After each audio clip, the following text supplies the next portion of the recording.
hoje é domingo, um dia que para muita gente é dia de confraternizar, de reunir a família, de deixar a barba sem fazer, como é o meu caso aqui. Eu estava olhando ali, duas situações me marcaram muito essa semana. Uma delas, obviamente, aquele protesto, a manifestação ontem que as esquerdas organizaram no Brasil. Obviamente que eu sou contra esse tipo de coisa no meio de uma pandemia. Você critica os bolsonaristas porque vão pra rua, fica lá, né, pregando golpe de Estado no meio de uma pandemia, e aí você vai e faz a mesma coisa, uma manifestação contra o presidente, enfim, para defender suas ideias. Tem nada contra a manifestação, pelo contrário, elas são importantíssimas, elas fazem o Brasil avançar, seja a direita ou a esquerda. O importante é que as pessoas possam ter a liberdade de fazer qualquer tipo de manifestação de acordo com a lei. Tem limites também para o que você defende, tem coisa que se você defende é crime, né? Defender o AI-5, o ato institucional que implantou a verdadeira ditadura militar no Brasil, né, em 68, defender aquilo é crime de acordo com a Constituição. Acho isso muito estranho quando alguém vai fazer isso. Mas ir para a rua contra o presidente, igual aconteceu ontem, também acho uma aberração. E um negócio meio estranho, porque hipocrisia, né, é o nome disso. Você fala mal das manifestações do outro lado e você vai na rua fazer manifestação. Acho isso meio estranho. Esse é um ponto. Outro ponto, uma coisa que me chamou muita atenção, eu estou fazendo um churrasco hoje. É uma coisa que eu gosto muito, tenho esse hábito desde nem sei nem desde quando, há muito tempo atrás. E é óbvio que todo mundo sabe que o preço das coisas, em especial algumas coisas, tem subido muito. Coisas como combustível, gasolina em si, mas combustível, óleo diesel, né? Carne, né? Que essas coisas têm subido demais. E um dos motivos é a questão da desvalorização da moeda brasileira, né? Tá muito bom para quem exporta. Quem exporta recebe em euros ou recebe em dólares. E como esses euros e dólares estão valendo mais que os reais, né? Tá bom para exportador. Tudo bem, é uma política de governo. O governo pode mexer nisso aí se quiser. Mas aparentemente o governo atual não quer manter as exportações bombando. Não é a primeira vez que isso acontece. Durante o governo Lula, ele também se deu muito bem com essa questão de exportar, exportar, exportar. Mas aí não era porque a moeda estava desvalorizada. Aí era porque a China tinha uma demanda muito grande por mercadorias, por produtos de todos os tipos. E o Brasil foi um dos grandes exportadores para a China no início ali dos anos 2000. Meados de 2000, 2007, 2008, aí, 2010, né, um período em que a China estava crescendo muito. Essa realidade mudou um pouquinho, apesar de ainda ser o nosso maior parceiro comercial, mas mudou um pouquinho. Ela ainda compra muito, mas compra menos do que comprava antes. Mas agora a questão é a moeda. A moeda está desvalorizada. E aí há uma outra preocupação, né? Porque se exporta mais carne, falta carne no mercado interno. E todo mundo sabe, ou deveria saber, quem é meu aluno tem que saber, porque senão eu vou aí brigar com você, né? Que inflação é uma questão de oferta e demanda, ou oferta e procura. Desequilíbrios na oferta e na procura causam subida, né, ou queda de preços. E o ideal é que isso tudo se mantenha o mais equilibrado possível e que, se tiver mudanças, que sejam mudanças lentas, mais pontuais, né? E o que a gente está vendo é a moeda desvalorizou, as exportações aumentaram, faltou mercadoria aqui dentro, tem menos carne à venda, menos coisas à venda, diminui, portanto, a oferta, o preço sobe. O preço sobe. A inflação ferra todo mundo, mas especialmente os mais pobres são os prejudicados pela inflação, porque o pobre não consegue proteger o seu dinheiro. Outro dia eu estava no mercado aqui do lado da minha casa e na fila ali escutei uma conversa que me deixou pensativo. Não que eu já não soubesse, mas é bom às vezes a gente escutar as verdades do mundo. As duas caixas estavam conversando sobre ir ao shopping. E as duas falaram assim uma para outra: nossa, faz mais de um ano que eu fui ao shopping. E eu até moro lá perto. Ela estava se referindo ao shopping Bosque dos Ipês e ela mora ali na região ali, acho que é do, não sei se é Nova Lima, uma coisa assim, né? Eu pesquei essa conversa ali e fiquei pensativo, né? Porque eu já fui ao shopping mais recentemente. Semana retrasada eu fui ao shopping com a minha família, né? Estou numa condição diferente da delas, mas é um dado da realidade, né? Os brasileiros estão sofrendo com a subida dos preços das coisas. E isso precisa ser a pauta principal de qualquer governo. A pauta principal de qualquer governo não é questões ligadas às ideologias ou coisa parecida. É comida. É emprego, renda, comida. Isso deveria ser o principal. O ministério mais importante seria esse. O Ministério da Comida. Se um dia eu fosse presidente, eu ia criar Ministério da Comida. Porque não faz sentido nenhum você crescer qualquer outro setor da economia e alguma coisa está indo bem e ter gente que não está comendo. Né? Parece uma pauta simplificada, uma coisa meio rudimentar, mas eu não consigo ver nada mais essencial do que isso. É por isso que eu valorizei muito o Plano Real do Fernando Henrique. Por quê? Porque ele fez a moeda ser valorizada, ele fez o dinheiro do salário mínimo valer um pouco mais. As pessoas passaram a comer. Eu lembro que o símbolo do Plano Real era o aumento, símbolo popular, né? Símbolo popular do Plano Real. Era o aumento do consumo de frango e de iogurte. Olha só, a população brasileira não comia frango e iogurte. De repente passou a comer frango e iogurte.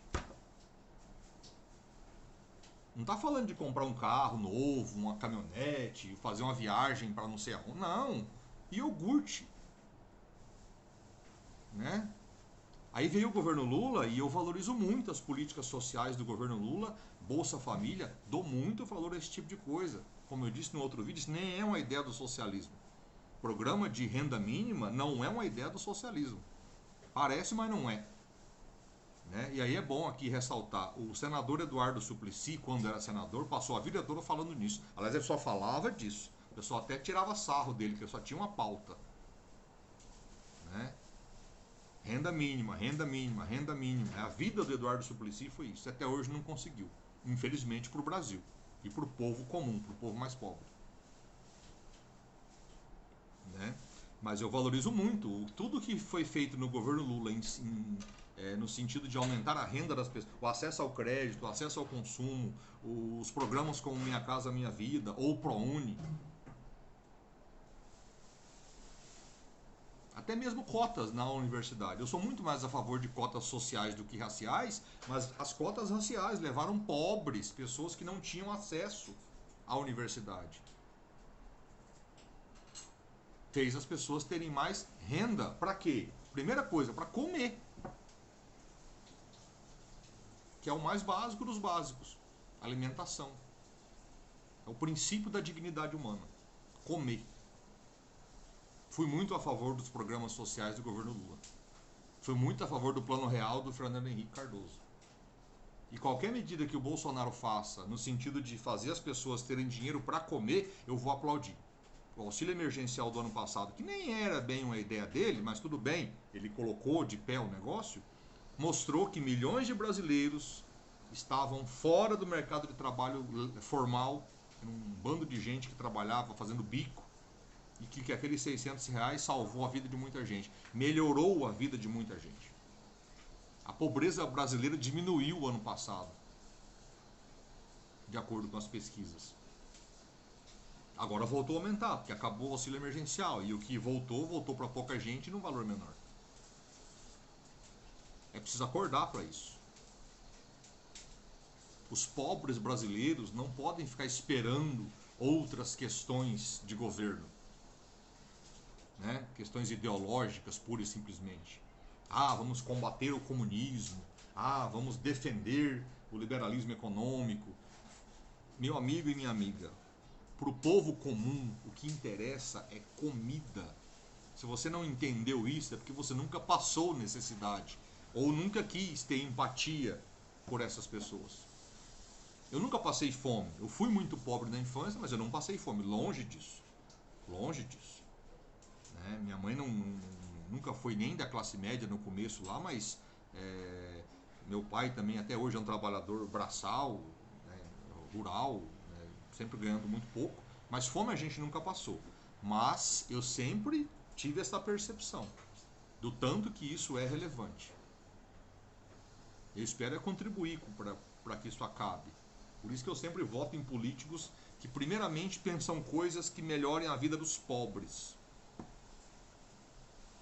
Porque não há país desenvolvido, sério, decente, digno, que não seja um país que resolveu a pobreza, a miséria, o abandono. É disso que se trata. Fora disso é loucura, fora disso é enganação, fora disso é enrolação.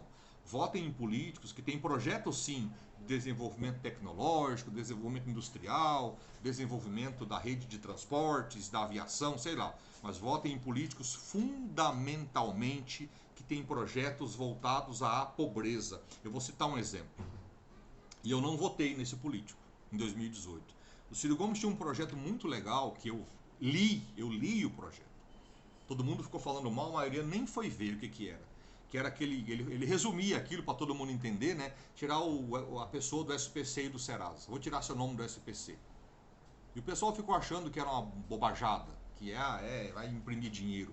Não era nada disso. Ele só queria fazer para as pessoas comuns, para o povo comum, para o povo popular, o que se faz para as empresas. Toda empresa grande, especialmente as grandes empresas brasileiras, sempre se aproveitaram de créditos fartos, prazos estendidos, concedidos pelo governo, com o dinheiro de todo mundo, com o meu e o seu, com os impostos.